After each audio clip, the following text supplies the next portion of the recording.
Yung nag-import ka ba? Yung nag-import ka na gusto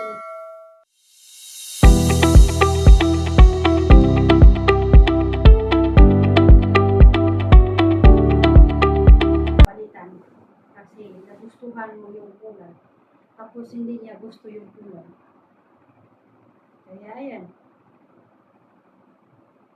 Yan ang nakainisan ko. Minsan alam niyo ba, doon sa kabilang party, tinuturo namin gabi-gabi. Kaya po papalit niya siya ng carpet pag hindi niya makita. Kasi, pag ayaw niya talaga.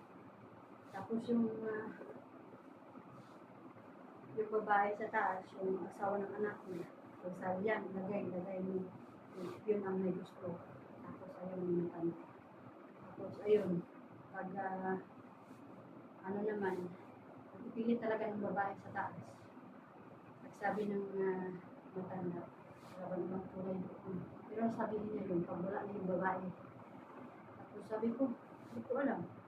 Tapos sabi niya sa akin na, hanapin mo ng ganitong kulay, tapos bukas, palitan mo yan. Sabi niya gano'n, palitan mo yan.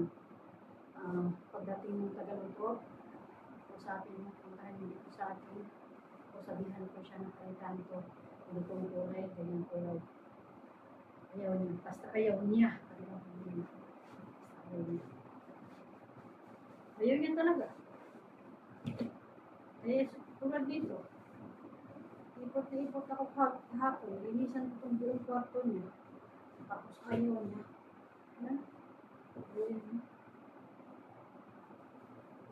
Ipot na ipot ka sa mga gusto mong palitan. Tapos ayaw niya. Ayaw niya talaga.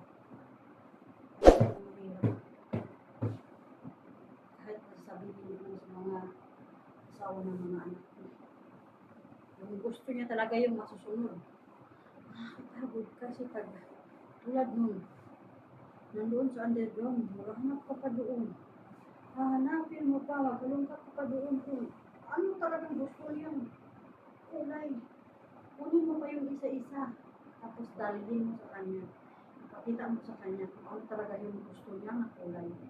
Tapos sabihin niya, sige, buksan mo. Kita mo sa akin. Ipakita mo sa kanya. Ilang piraso. Tapos ngayon, ayaw niya. Palit mo yan. Tapos siya naman isa. Gusto niya lahat buksan. Ipakita sa kanya. O diba? Doble yung trabaho mo. Binigyan ka ng maraming trabaho. Ay, nako. Hirap ng hirap po kayo tubuhin. Hirap po yan dito. Trabaho sa Pilipinas. Walang gawa. Problema tayo sa Pilipinas. Dami pang mga buhaya. Nakiyoso pa si Lola. Gusto niya itong kulay na buhaya. Diyos ko, Lord. Buhaya din ko si Lola. Itong kulay yun. Ay, nako. Ay.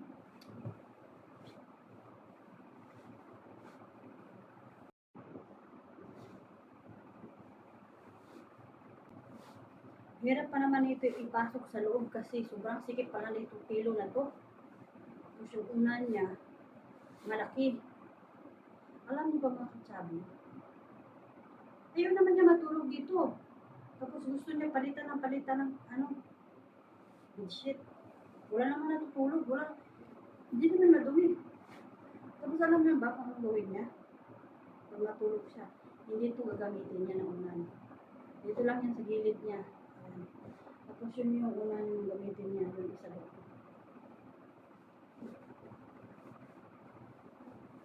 Decoration lang ito gusto niya. Tapos kahit hindi niya nagamit, no? Ilang buwan, gusto na naman niya ito papalitan. Palabhan pa niya doon sa labas. Palabhan niya. Wala naman din magawa yung anak niya. Mas lalo nang wala akong magagawa. Kasi, todo naman din tayo. Wala naman magagawa yung mga anak ko. Tayo pa kayo makatulog. Nakahirap eh. Nakakainis. Alam niyo ba nabubuisit ako kanina? Kasi nga ayaw niya yung carpet yung kanina nilagay ko dito. Yung bedsheet pala. Ayaw niya yung kulay na yun. Kaya, may pinahanap siya. Parang ito na yata yung pinanganak niya doon eh. Kasi nasa plastic daw, naka daw doon sa loob, tapos nilagay daw doon sa plastic na itim sa kasama ko. Yun daw yun. Kaya dalhin ko sa kanya, pakita ko sa kanya, ayan. Tapos ngayon, pakita ko, sabi niya ito daw. Buksan mo, titignan ko. Parang sa ano yan, sa kama yan, hindi yan sa upuan. Kaya binuksan ko, pinakita ko sa kanya.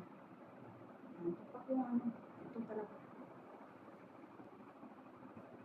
Ipot na ipot ko nag-almusal ako kanina ng bunganga ni Lola.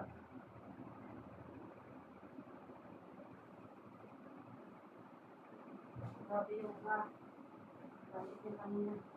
Naginis ako, grabe. Naginis ako. Pero, biruin mo yung lasing kaysa bagong gising. Pag yung bagong gising ka, tapos ayun, bungangaan ka. Wala ka pang almusal. Wala ka pa lahat ng ano. Tapos ka lang magligo sa kanya. Kasi pagising niya, maligo yan. Liguin ko yan siya.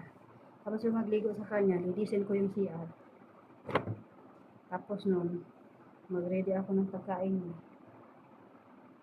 Kaya yun, bago ako na-ready ng pagkain niya, ayun, bunganga ng bunganga si Lola, galit na galit. Gustong makain ng tao. Kaya gusto pala niya yung ganyang kulay na buhaya na yan. Kaya yan lang mga ka-chabby, tapos na. Bye-bye. And see you next vlog.